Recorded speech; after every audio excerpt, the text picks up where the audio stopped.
Agradeço a Fábio, agradeço ao Unafad. Sempre uma alegria imensa trabalhar com vocês e estar com vocês aqui hoje. Vocês estão me ouvindo bem, né, gente? Ótimo. Então, o que ocorre é, eu sou Ricardo Figueiredo, professor de pneumologia da Universidade Estadual de Feira de Santana, e esses são meus conflitos de interesse em relação a esse ponto específico.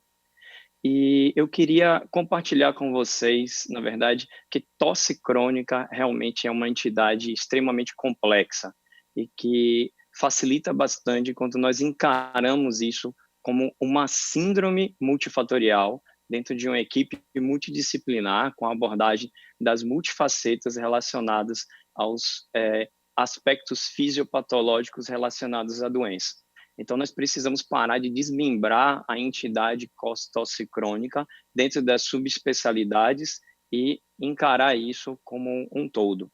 Então, como já foi muito bem elucidado por Carla, geralmente nós temos um fator desencadeante, que pode ser ou uma exposição ou uma doença propriamente dita. Aqui hoje nós vamos falar mais sobre a doença do refluxo gastroesofágico, refluxo faringolaríngeo, e isso está relacionado na tosse crônica específica a um reflexo de hipersensibilidade, tá certo?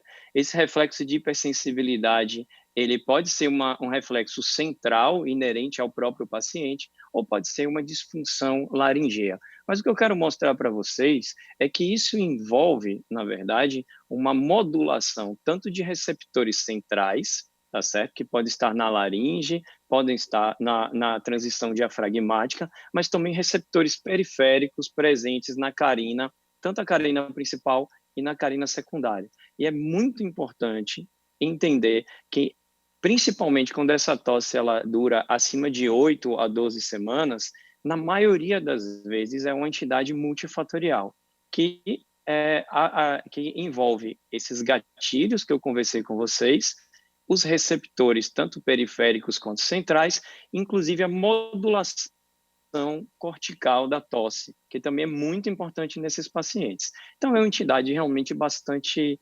complexa. Então, o que eu queria trazer para vocês aqui hoje é uma abordagem sistemática do paciente com tosse crônica, envolvendo o refluxo faringolaríngeo, doença do refluxo gastroesofágico, mas também algumas outras causas respiratórias, porque isso facilita bastante a abordagem dessa situação. A primeira dica que eu dou para vocês, amigos, é quantificar essa tosse de maneira objetiva. Tente quantificar na primeira consulta e, na consulta subsequentes, tentar conversar com o paciente para saber o quanto aquela medida, entendeu, objetivamente resultou de melhora com essa tosse. Isso tem me ajudado muito na prática clínica. E na primeira consulta, é muito importante um inquérito muito detalhado sobre tabagismo, medicações, antígenos inalatórios, como o professor Paulo Perazzo falou, a gente tem que entender, entendeu? Principalmente o que são os aeroalérgenos, então exposição a aves, exposição a ácaros da poeira, mofo, exposições ocupacionais. Feira de Santana é um grande polo industrial, então frequentemente nós temos exposições ocupacionais relevantes e tem que na primeira consulta estabelecer uma história que seja sugestiva se esse paciente teve ou não exposição a corpo estranho. E pela própria nossa diretriz brasileira, nós temos que avaliar uma baciloscopia no escarro, fazer uma avaliação radiológica e uma avaliação espirométrica. O que eu queria conversar com vocês é que todas as vezes que vocês pensarem em usar propedêutica armada, qualquer exame complementar, a gente tem que pensar sempre entre a probabilidade pré-teste, entendeu? Dessa condição existir e depois, uma vez que você tem o resultado do exame, qual é a probabilidade pós-teste desse exame ele modificar uma conduta. Então, de maneira bem objetiva para um grupo multidisciplinar, eu vou falar alguns exames que modificam realmente conduta. O primeiro dele é a avaliação radiológica de tórax, porque basicamente as síndromes infecciosas é aqui realmente um destaque para a tuberculose. É claro que nós podemos ter formas incomuns, como tuberculose brônquica, tuberculose laríngea, mas, via de regra, o raio-x de tórax ele é capaz de dar sinais de tuberculose em atividade. É muito importante também, principalmente numa tendência populacional de envelhecimento da população, avaliar neoplasias, corpos estranhos metálicos, que não são biológicos, eles costumam ser radioopacos. E uma dica que eu quero compartilhar com vocês, isso tem bastante evidência, que se você tem um paciente com exame físico normal, um estudo radiológico de tórax normal, a tomografia de tórax, apesar dela ser alterada em 6 a 58% dos casos, ela geralmente não muda a conduta. Então, ela tem um baixo rendimento em termos de outros diagnósticos diferenciais. Então, via de regra, se você tiver um raio-x de tórax normal, exame físico normal, a tomografia de tórax vai acrescentar muito pouco na mudança terapêutica desse caso. A avaliação funcional, através de uma espirometria, se você vai usar medida de volumes pulmonares, ela também pode mudar a conduta, porque como nós vamos ver, uma das grandes síndromes responsáveis pela tosse crônica é a tosse variante asma. Então, toda vez que eu tenho uma espirometria com evidências de obstrução ao fluxo aéreo ou sinais de hiperresponsividade brônquica, eu posso identificar um cluster de casos de tosse variante asma e esse subgrupo, é um fenótipo mais responsivo a corticoides inalatórios. Nós temos também alguns marcadores, que é o óxido nítrico inalatório, mas especialmente a eosinofilia sérica. Se você tem eosinofilia sérica, há um hemograma, um exame simples, bastante acessível, isso aumenta a chance de resposta. E se eu tenho obstrução fixa, eu posso me levar a mão a lançar a mão de corticoide inalatório associado a broncodilatadores de longa duração. E se eu optar fazer um tratamento de tosse variante asma, se eu tenho evidência de hiperresponsividade bronca, obstrução, eosinofilia, eu instituo sempre uma dose elevada por um período de 2 a 4 semanas. Então, realmente, a espirometria ela pode ajudar muito em identificar o cluster desses pacientes córtico-responsivos. Aqui, em homenagem a Paulo Perazzo, eu trouxe um trabalho de Palombini, que realmente foi um dos primeiros grupos no Brasil, no mundo, a descrever justamente isso, que para mim leva a desenvolver muita humildade em relação ao tratamento de tosse crônica, porque é uma síndrome que você precisa realmente acompanhar o seu paciente ao longo prazo, criar um vínculo em termos de relação médico-paciente muito forte, porque são condições crônicas. As 3 grandes síndromes, tanto o asma, quanto o gotejamento nasal posterior e o refluxo gastroesofágico, são doenças crônicas. É por isso que você, da mesma forma que você não promete cura para um paciente de refluxo, você não promete cura para tosse crônica. O que você deve fazer é entender que, nesses casos, a maioria, mais de 2/3, isso é uma síndrome multifatorial, mas em uma pequena parte dos casos, em torno de 9%, eu posso ter, inclusive, as 3 causas concomitantes no mesmo paciente. Então, o que nós precisamos fazer é avaliar a resposta a esse paciente às nossas condutas e avaliar objetivamente que percentual da tosse é relacionado provavelmente a essas síndromes.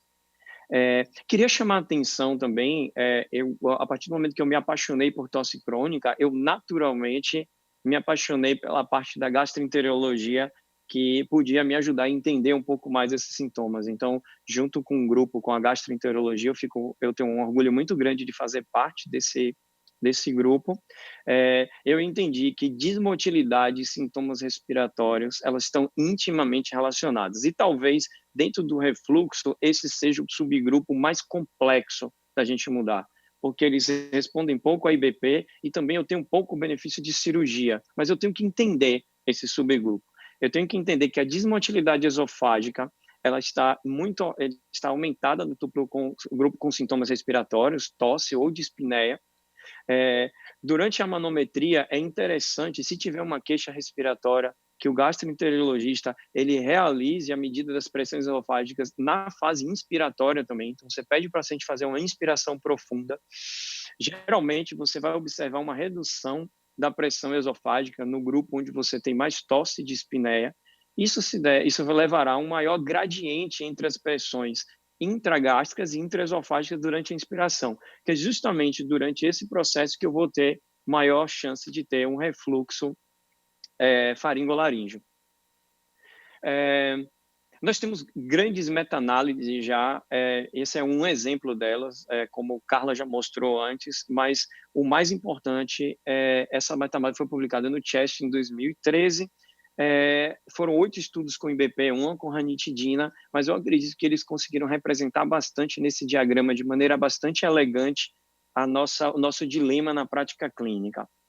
O efeito terapêutico dos IBPs, ele realmente é variável, e nós precisamos entender, ter a humildade de entender isso. Como eu estou mostrando para vocês, aqui nós temos os pacientes nos círculos azuis e rosa, que são que têm refluxo esofágico ácido, e esses pacientes aqui, eles não têm refluxo esofágico ácido. Então, vocês vejam que o ganho terapêutico ocorre justamente nos subgrupos que têm presença de dispepsia e de refluxo ácido esofágico. Então, a chave é justamente identificar dentro dos pacientes que têm a doença do refluxo gastroesofágico qual é o subgrupo responsível a IBPs. E as mensagens que eu tenho entre refluxo e tosse é que nós precisamos realmente tratar esses pacientes, mas é fundamental alinhar, ajustar as expectativas do paciente à resposta esperada do seu tratamento. Então, você precisa ter a hombridade, a clareza de dizer para esse paciente, quando você trata refluxo com tosse, as respostas são muito variáveis, que variam de 12,5% a 35%. O benefício esperado, ele é modesto no refluxo ácido, ele não é significativo no refluxo não ácido. E com isso, a impedância pode ajudar bastante nesse caso. Que é improvável uma resposta terapêutica na urgência de dispepsia. Na verdade, é melhor reformular isso. O paciente com dispepsia ativa, ele tem uma chance de responder muito melhor a IBPs. Porque os IBPs, eles elevam o pH, mas eles não reduzem o volume do refluxo. Daí a mensagem de Carla ser tão importante, que para mim não existe tratamento do refluxo só medicamentoso. É um pacto com o paciente de implementação de medidas comportamentais. Talvez para tosse seja menos, mas para dispneia isso é fundamental. E a impedância pH-metria tem um valor preditivo negativo elevado, por isso que eu acho fundamental esse exame. Justamente, se você tem uma impedância pH-metria negativa, é improvável que o refluxo seja relacionado ao reflexo de tosse. E também ajuda a entender o cluster de pacientes com maior benefício da cirurgia. Isso eu vejo na prática clínica mesmo. Alguns pacientes pouco responsivos a IBP, mas continuam com refluxos não ácido e podem se beneficiar de processos cirúrgicos. E eu queria terminar minha conversando com vocês sobre os moduladores da tosse, sobre a minha experiência clínica. Eles devem ser utilizados quando nós afastamos doença, e quando afastamos doença, nós temos que afastar tosse variante asma, temos que afastar gotejamento nasal posterior, refluxo, todas as causas menos frequentes e todas as etiologias relacionadas a isso, e eu tenho que identificar o grupo onde eu tenho mais uma hiperresponsividade laríngea. Então, é muito importante a gente conversar sobre moduladores neste cenário. E a primeira coisa que eu tento, uma vez que o paciente tem crosse crônico, eu afastei todas as outras causas, é importante a gente entender que 50% desses pacientes representam uma resposta rápida e incontestável ao opioide. Isso não quer dizer que eu devo pegar um paciente que está tossindo há 3 semanas e dar opioide, porque ele pode ter uma tuberculose, por exemplo. Mas, assim, é muito importante.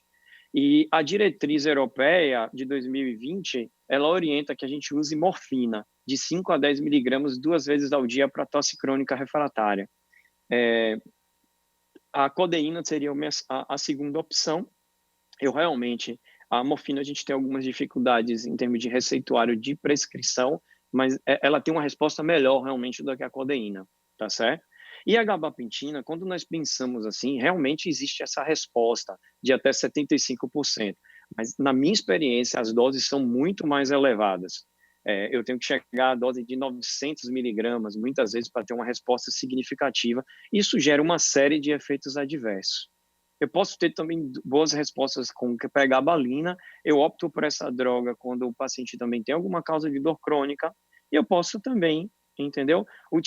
Tem boas respostas com os novos inibidores da P2X3 que ainda não chegaram no mercado. Então, com isso, eu agradeço novamente a atenção de vocês, meu tempo, e eu coloco à disposição para discussão. Muito obrigado.